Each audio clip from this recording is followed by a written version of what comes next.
Allez, votre invité aujourd'hui dans la grande interview en direct sur Boursorama, c'est le banquier conseil Jean Peyrelevade. Bonjour. Bonjour. Merci d'être là avec nous. 30 secondes, on va tout de suite parler après de la réforme des retraites. Mais je voulais quand même revenir, parce que c'est un chiffre fou qui a été publié hier. J'ai envie de dire dans l'indifférence la plus totale. Tout le monde s'en contrefiche. La dette mondiale, tenez-vous bien, tenez-vous mieux comme disaient des proches, la dette mondiale, ménage, entreprise, État, a atteint le niveau jamais vu de 250 000 milliards de dollars. Je sais que les chiffres ne veulent plus rien dire à ce niveau-là. Et tout le monde s'en fout parce que les taux sont bas, les taux c'est zéro, les taux c'est négatif, s'endetter ça coûte que dalle. Circuler, il n'y a rien à voir. C'est plus de 3 fois le PIB mondial. Ouais. Ça c'est déjà un peu plus... Mais personne, très peu de gens dans les médias en ont parlé. On s'en fout. Et pourtant, ça peut nous revenir un jour en boomerang dans la figure. Ça va nous revenir en boomerang. Ah, ça peut, ça va, on ne sait pas. Ça va. Il y a une illusion absolue qui est que dès lors qu'une dette ne coûte plus rien, ce qui est le cas aujourd'hui, ce qui est le cas aujourd'hui, les intérêts ça coûte que dalle, on peut s'endetter. Voilà. Elle est réputée éternelle, elle est réputée perpétuelle. Une dette à taux d'intérêt zéro, si vous la renouvelez effectivement à taux d'intérêt zéro, elle devient... C'est comme des fonds propres, ça coûte rien. Mais pour un particulier qui s'endette à 0,8, 0,9, il est à taux fixe, nos problèmes. Il est à taux fixe. C'est le cas en France. En France, c'est le cas en France. Bon. Ce n'est pas le cas dans les autres pays. Oui, mais ailleurs, on s'en fiche. Et les entreprises, le taux fixe est déjà plus rare, plus limité. Ouais. Donc, les gens oublient qu'une dette, de toute façon, un jour... se rembourse. Et le contexte de taux d'intérêt du jour de remboursement est fondamental. S'il faut réemprunter... C'est une logique d'entreprise et d'État, ça, pour le coup. Ce n'est pas une logique de particulier, ça. Non, ce n'est pas une logique de particulier si vous êtes à taux fixe. Ouais. Mais pour les entreprises, dont l'effet levier en France est en train d'augmenter vite, ouais. Les entreprises françaises s'endettent de plus en plus. Pour les entreprises... si c'est pour investir, c'est une bonne chose. Non, mais elles n'investissent pas. Elles n'investissent pas plus. C'est en ce sens que la politique de la Banque centrale européenne, de mon point de vue, est redoutablement dangereuse. Il n'y a pas les effets positifs attendus. Il n'y a pas plus d'investissement. La croissance du crédit, en tout cas, oui, en zone euro, notamment sur les particuliers, oui, pour acheter des maisons. Les particuliers achètent des maisons, mais le volume de bâtiments construits n'augmente pas. Autrement dit, c'est les prix qui augmentent. Ouais. C'est les prix, pas les volumes. Les entreprises n'investissent pas plus, ça veut dire qu'elles utilisent leur cash soit pour acheter leurs actions, racheter leurs actions, ce qui est un moyen très efficace et très artificiel de faire monter les cours et d'augmenter la rentabilité du placement en capital, soit elles rachètent des sociétés, fusion-acquisition. Pourquoi pas ? Oui, sauf que automatiquement, aujourd'hui, les prix des achats sur le marché des fusions-acquisitions a aussi énormément monté. Les multiples de capitalisation en EBITDA, en reste exploitation, voilà, on est à des niveaux records. On est au-dessus de 10. Au-dessus de 10. Au-dessus de 10. Alors qu'on était à 7 ou 8 il y a 3 ou 4 ans. Tout est cher, c'est la contrepartie est au bas, tout est cher, tous les actifs financiers sont chers. Tous les actifs sont chers. Alors, on s'écarte du sujet, là, sur la dette. Sur la dette, encore une fois, il y a une montagne de dettes, mais qui ne pose pas de problème, encore une fois, tant que les taux ne sont pas chers. Et j'ai envie d'ajouter, Jean, tant qu'il n'y a pas de récession. Oui, vous mettez l'accent sur un point très particulier des phénomènes de crash en matière financière, c'est que vous avez en matière de dette une espèce de capacité d'autoréalisation de l'anticipation. C'est-à-dire que tant que les investisseurs considèrent que les taux d'intérêt restent bas, c'est comme le sentiment qu'on a sur les 5 prochaines années, et vous aussi d'ailleurs. Attendez, je ne m'engagerai pas sur 5 ans. Mais tant que les investisseurs pensent que les taux d'intérêt sont bas, ils renouvellent les dettes sans aucun problème. Parce que l'inflation est basse. Parce que l'inflation est basse, parce qu'on ne voit pas ce qui va venir rallumer l'inflation. On leur dit ça va durer 5 ans. Bon. Le jour où le climat change, où les taux d'intérêt commencent à augmenter un peu... Mais pour ça, il faut qu'il y ait une étincelle sur l'inflation. Qu'est-ce qui peut ranimer l'inflation ? Vous pouvez avoir... Les pays en voie de développement sont très endettés. Ouais. Ils ont une contribution importante à l'augmentation de l'endettement. Ouais. Or, eux, ils sont très sensibles au choc éventuellement de taux de change. On l'a déjà vu d'ailleurs. Voilà. Hein. Donc vous pouvez avoir des mouvements de taux violents dans certains de ces pays-là. Vous pouvez avoir... On n'a pas le sentiment en tout cas qu'à court terme, on va se fracasser sur le mur de cette dette qui a solvabilisé tout le monde puisque les taux sont bas, tout le monde est solvable. Non, mais je vais prendre... Et que ça peut durer. Je vais prendre un exemple. Prenons l'Italie, prenons à un moindre degré la France, encore qu'en matière budgétaire c'est à peu près pareil. À 2% de déficit budgétaire avec les taux d'intérêt actuels. Ça c'est la France. Ça. C'est la France. Avec les taux d'intérêt actuels, la dette est stabilisée. Ouais. Si les taux montent à simplement 2 ou 3%, Ouais. elle n'est plus stabilisée. Elle n'est plus stabilisée. Donc le climat budgétaire peut changer très vite. Ouais, mais 2 ou 3% sur le 10 ans français, enfin, ça paraît fou aujourd'hui. On est à zéro. Non, ce que je veux dire, c'est qu'en tout cas, personne n'en parle parce qu'on n'a pas de taux bas, mais il y a quand même cette montagne de dettes. Une dette, ça se rembourse, et voilà, c'est du jamais vu. Et potentiellement un jour, si l'inflation revient, qu'on ne voit pas poindre ni le début normalement, les grands dirigeants, ça résonne à plus de 5 ans. Hein. Il y a la préférence aussi pour le présent Oui, et la réélection à venir. Oui. Allez, on rentre dans l'actualité du jour. Et c'est 8 à 17 milliards d'euros, on en parlait juste avant avec Mathieu Plane de l'OFCE, de déficit du système des retraites pour 2025. Nouvelle prévision du corps qui a bossé et qui nous dit dans ses prévisions qu'en gros, scénario moyen autour de 10 milliards d'euros, c'est pas la mer à boire, 10 milliards d'euros de déficit en 2025. Jean, 5 milliards d'euros ont été donnés aux Français en baisse d'impôt sur le revenu. Mais Emmanuel Macron a fait un chèque de plus de 15 milliards d'euros pour calmer tout le monde. Enfin, je veux dire, c'est pas non plus... non ? Il y a deux vérités à dire sur le régime des retraites. La première, elle vient de sortir, c'est que le régime, contrairement à ce qui a été dit par Emmanuel Macron, par Laurent Berger, la CFDT, le régime n'est pas financièrement équilibré à horizon de 5 ans. Première vérité. Ça reste sous contrôle. Oui, je suis factuel. Oui, ce n'est pas équilibré. C'est pas équilibré. Voilà, c'est confirmé. Confirmé. Deuxièmement, il y a une deuxième vérité qui n'est pas encore sortie, même si elle est écrite dans tous les rapports du corps, même si elle est implicitement admise par Jean-Pierre Delevoye, c'est que aujourd'hui, tous les calculs, y compris ceux qui vous disent qu'en 2030, ça redevient, ça se rééquilibre progressivement, tous les calculs reposent sur l'hypothèse que le pouvoir d'achat des retraités, en valeur relative par rapport au pouvoir d'achat des actifs, va diminuer.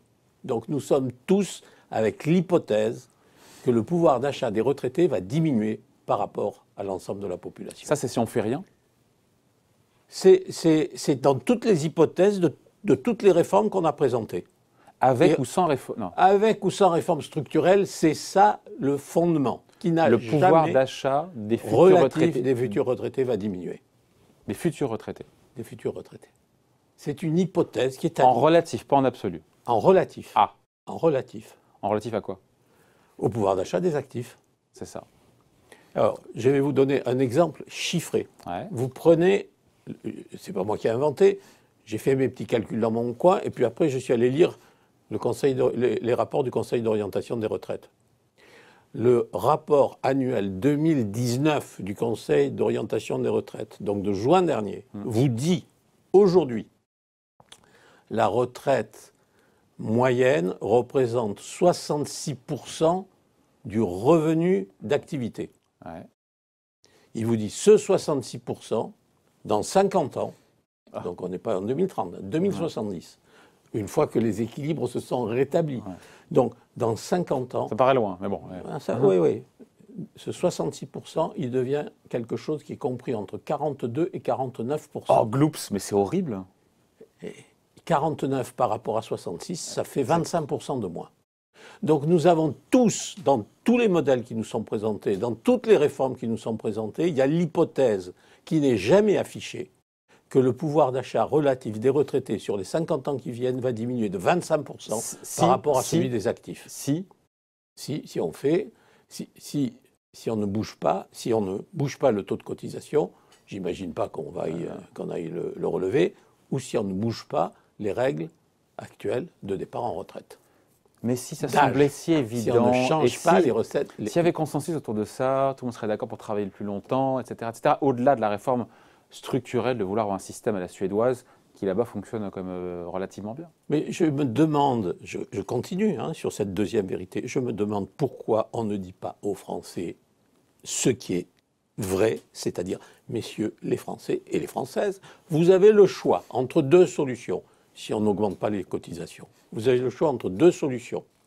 Soit vous acceptez une baisse relative de votre pouvoir d'achat de 25% sur 50 ans, c'est-à-dire de 0,5% par an,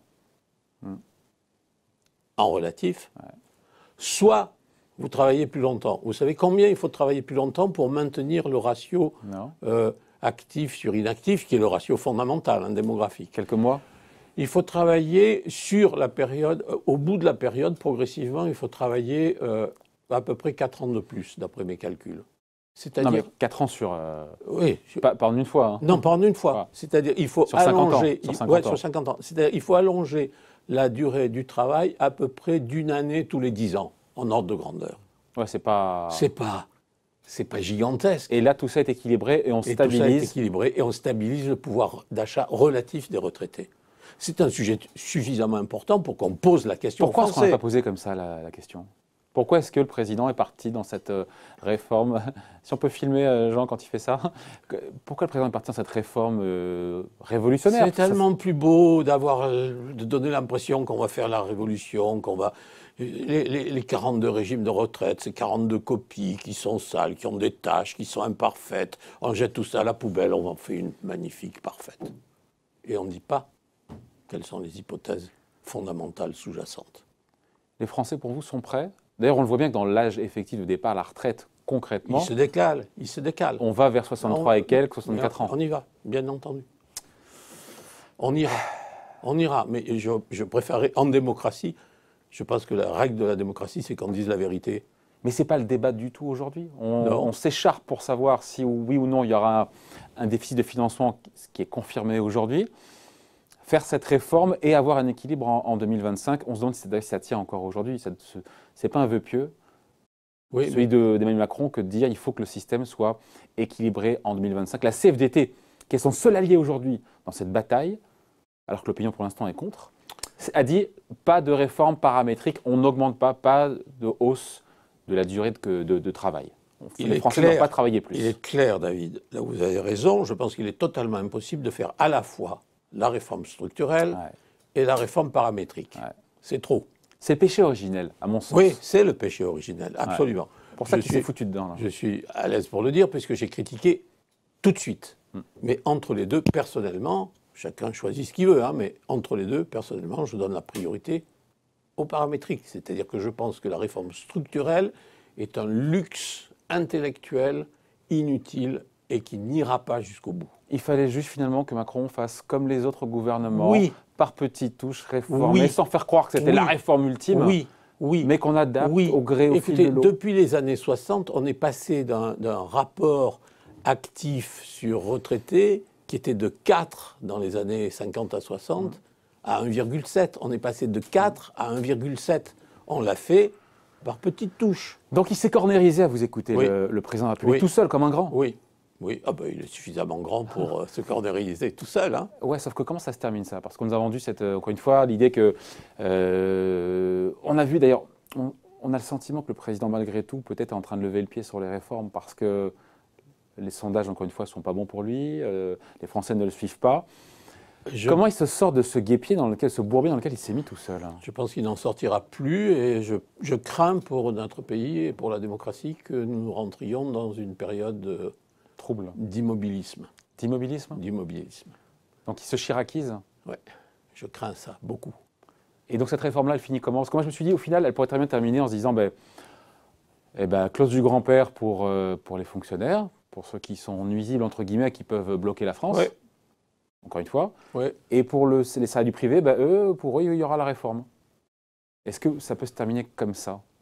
Encore que Jean-Paul Delevoye est très très clair, et Olivier Dussopt, qui est membre du gouvernement aussi, a dit ce qu'on fait aux uns doit aussi le faire aux autres. Il y a une espèce d'inéquité alors qu'on nous a vendu une réforme équitable entre le public et le privé. Si vous appliquez la clause du grand-père aux régimes qui ont le plus besoin de... Ce qui se comprend, c'est vrai, Macron parle d'un pacte avec la nation, on ne change pas les règles du jeu pour eux, au milieu, en plein milieu de la partie, ça s'entend, ça je trouve.